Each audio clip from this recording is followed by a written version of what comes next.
এরা তিনজন বিশ্বস্ত বডিগার্ড। এটাই হচ্ছে সিরাজউদ্দৌলার সমাধি। সামনে গাছের নিচে যে কবরটি দেখছেন উনি হচ্ছেন তখনকার দিনের নৌকর মাঝি। এই জায়গাটির নাম হচ্ছে খোশবাগ।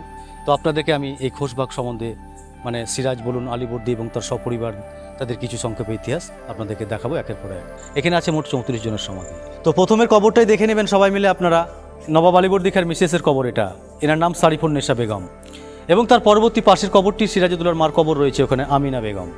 আর এই জায়গাটাতে রয়েছে আপনার ছোট বড় বাচ্চা মিলিয়ে এখানে টোটাল আছে মোট 17 জনের সমাধি। এইদিকে একটু ফলো করবেন, এখানে আরও 3টে কবর রয়েছে। সামনে গাছের নিচে যে কবরটি দেখছেন উনি হচ্ছেন তখনকার দিনের নৌকর মাঝি। এখানে আরও 3টে কবর রয়েছে, দেখবেন এই 3টে সমাধি হচ্ছে এরা তিনজন বিশ্বস্ত বডিগার্ড। এই যে সামনে ফলক দেওয়া কবরটি দেখছেন ইনি হচ্ছেন বাংলা বিহার উড়িষ্যার শেষ স্বাধীন নবাব সিরাজউদ্দৌলা। সিরাজউদ্দৌলার মাস্ততো ভাইয়ের কবর লাস্ট শওকত জং বাহাদুর, ইনি বিহার পূর্ণিয়ার নবাব ছিলেন। এবং ওনার ওয়াইফের কবর মতি বেগম। মানে অ্যাকচুয়ালি মূলত মেনলি কবরস্থান মানে সমাধিক্ষেত্র সেটা হচ্ছে এটাই।